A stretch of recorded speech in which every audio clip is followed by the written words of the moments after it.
Selamat malam teman-teman KRS Indonesia Channel.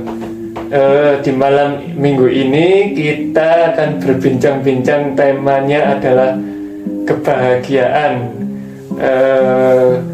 Nanti kita ditemani oleh Pak Achilles dan Mas Rofi, di mana sebenarnya kebahagiaan itu adalah tergantung dengan keputusan kita mau ngapain, sama tergantung dengan cara pandang kita. Nanti akan dijelaskan Pak Achilles. Kalau dari pandangan saya, ya saya terpacu pada rumusan bahagia, yaitu cara pandang ditambah keadaan ditambah keputusan yang kita mau lakukan sama dengan bahagia. Maksudnya apa? Jadi kalau keadaan kita, mau kita kaya, miskin atau bagaimanapun, itu sebenarnya kontribusinya ke kebahagiaan kita cuma kecil sekali. Tapi yang paling besar adalah cara pandang kita terhadap hidup kita dan keputusan kita mau belajar, mau ngapain untuk lebih maju. Itu yang paling penting. Bagaimana Pak Achilles? Silakan dilanjutkan. Ya, seperti itu kira-kira. Dalam arti sebenarnya kalau dari saya itu kebahagiaan itu sederhana saja, sangat sederhana. Sederhananya itu apa? Misalnya begini, ketika kita bisa, hari ini kita bisa makan dengan makan yang enak, rasa menikmati makanan, minuman, bisa kita rasa puas, terus kita tidur, bisa lelap dan bangun esok pagi dengan segar. Ya, itulah kebahagiaan yang kita terima. Karena kita juga harus sadar, mungkin dalam saat yang sama orang mungkin punya uang banyak, dia punya kendaraan banyak, rumah banyak, tetapi makan pun susah karena dia sakit gigi misalnya, karena giginya bolong, atau dia dilarang oleh dokter nggak boleh makan yang enak-enak, nggak boleh makan daging. Ini daging itu karena dia kolesterol. Nah, orang lain mungkin karyawannya yang bekerja dengan dia tiap hari menikmati kebahagiaan itu sendiri, sementara dia yang memiliki harta benda banyak atau uang banyak tidak memiliki kebahagiaan. Ya, ini jadi hukum sebab akibat tetap berlaku dalam hal ini. Semua kan ada konsekuensinya. Ada konsekuensi. Tapi bukan berarti yang kaya nggak bahagia, ya bukan berarti seperti itu. Tapi seperti itu. Tergantung pengolahan diri kita masing-masing. Kadang kalau orangnya kaya tapi bisa memaknai kebahagiaan, itu ya malah bagus. Bagus. Ya malah bagus ya. Itu. Ya, karena orang bahagia itu kan, keputusan untuk berbahagia itu kan adalah keputusan yang diambil dari kesadaran pribadi untuk mau bahagia. Ya kan? Ya, termasuk mungkin kita punya masalah. Kalau kita simpan terus-terus, pertanyaan juga kembali ke diri kita. Apakah dengan menyimpan terus-terus masalah itu membuat kita bahagia, atau justru malah menggerogoti kebahagiaan kita sendiri? Ya. Kan seperti itu. Betul. Kayak tadi yang Pak Achilles bilang kan, kita kan juga berasal dari alam, akan kembali ke alam. Kita bisa belajar dari tanah, ya Pak Achilles. Iya. Kayak sepertinya tanah dikencingi, mungkin diberakin, diapain pun dia nggak pernah marah, tapi dia mencernanya dan mengolahnya, akhirnya tumbuh yang baik-baik hasilnya. Ya, berguna untuk tumbuhan yang lain atau makhluk hidup yang lainnya. Seperti itu. Seperti kata ada pepatah yang mengatakan, demi yang lain sungai mengalir, demi yang lain pohon berbuah, demi yang lain sapi memberi susu, dan demi yang lain pula hidup manusia kita. Yang sejati sebenarnya seperti itu. Ya, kita itu yang menjadi ketergantungan bagi yang lain. Ya.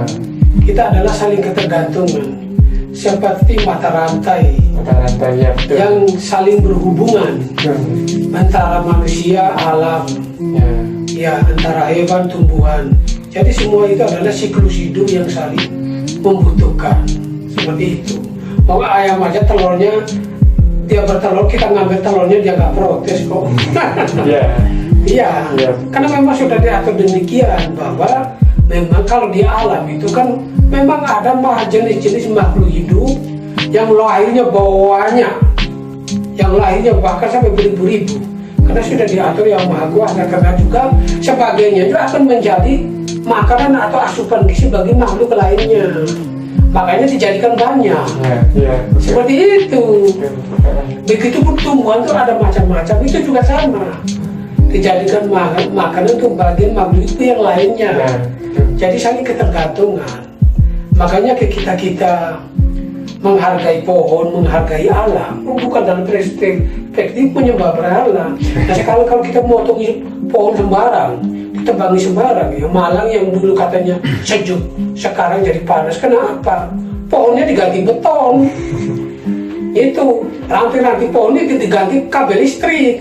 Ya panas. Ya, itu kan konsekuensi dari perbuatan kita sendiri. Nah itu seperti itu. Nah, kita bisa menghargai alam.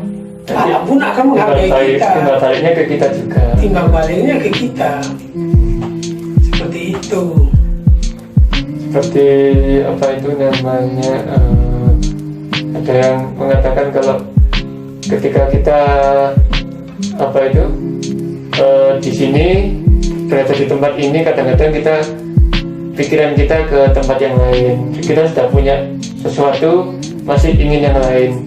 Itu sebenarnya memang itu alam dari pikiran kita, tapi ketika kita sadar bahwa itu kita hanya pikiran saja, akhirnya kita sadar bisa memilih cara pandang yang lebih kuat. Misalkan, oh sekarang saya berada di sini, saya bisa berbincang dengan Pak Achilles, bisa berbincang dengan Mas Rofi. Itu sebuah rezeki yang bisa kita nikmati kalau kita sadar kalau itu sebuah rezeki. Tapi ketika kita mengikuti isi pikiran kita yang nggak akurat, waduh saya belum melakukan ini, saya di rumah belum ini, itu kita nggak akan bisa menikmati hidup. Ya, tidak bisa menikmati hidup. Ketika kita tidak bisa menikmati hidup, pada saat itu juga kita tidak mengalami kebahagiaan. Ya, nanti kita sudah sampai di rumah kepikiran di sini lagi, dan sebaliknya gitu. Ya dalam artinya kan memang harus tahu batas, prioritas. Seringkali manusia itu terjebak karena keinginannya sendiri. Betul. Karena keinginannya sendiri. Ketika keinginan ini dijadikan kebutuhan, ini menjadi celaka. Karena keinginan itu bisa mau macam-macam. Bisa apa saja. Seperti itu. Betul. Apakah orang nggak boleh punya keinginan? Boleh. Akan tapi prioritaskan dulu kebutuhan. Di situ gunanya akal kita. Iya, untuk memanage.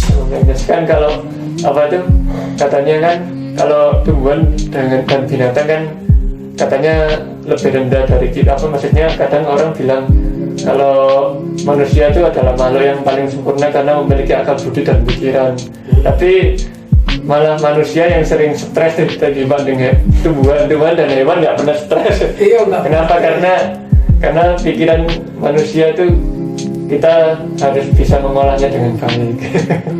Yang membuat stres manusia itu karena keinginan atau egonya sendiri. Karena di dalam kata ini harus. Ya di sini kan untuk mendalikan yang namanya ego dalam diri itu atau nafsu dalam diri itu kan orang perlu spirit.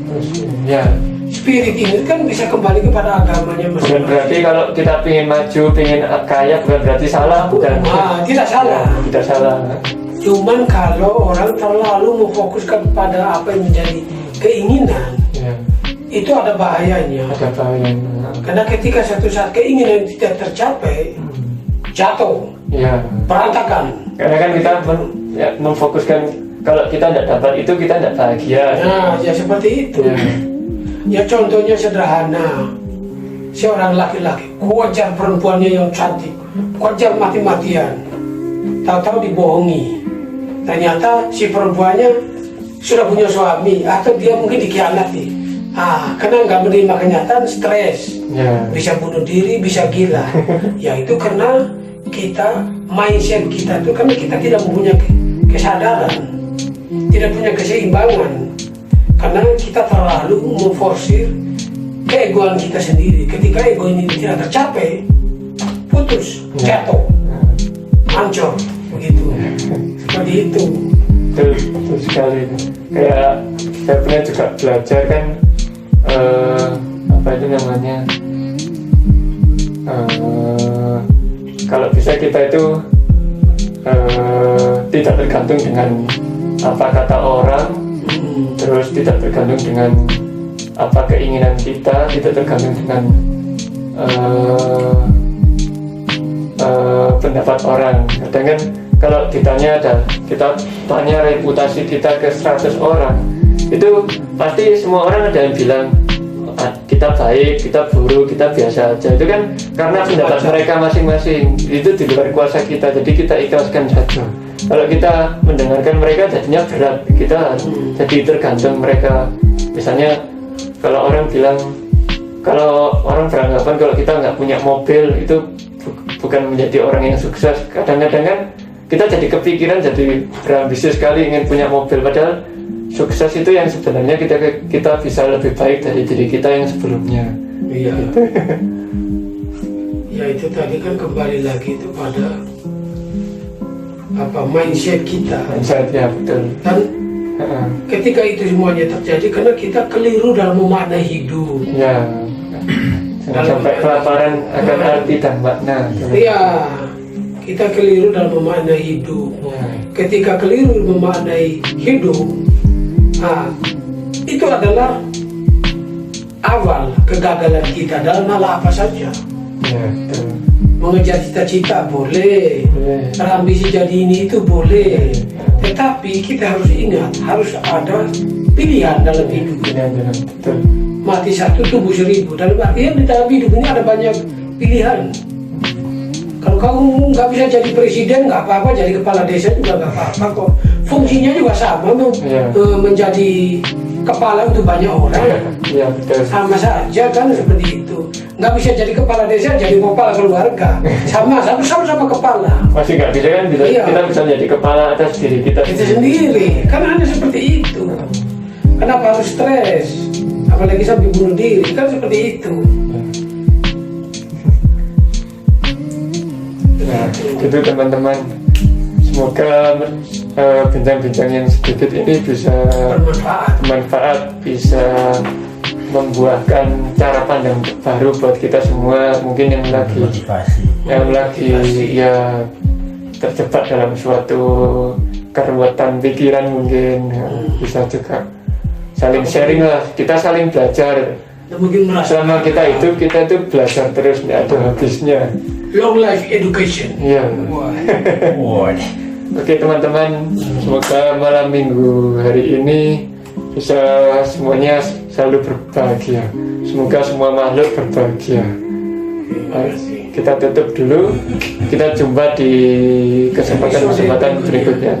Assalamualaikum warahmatullahi wabarakatuh. Om Swastiastu. Namo Buddhaya. Salam sejahtera untuk kita semua.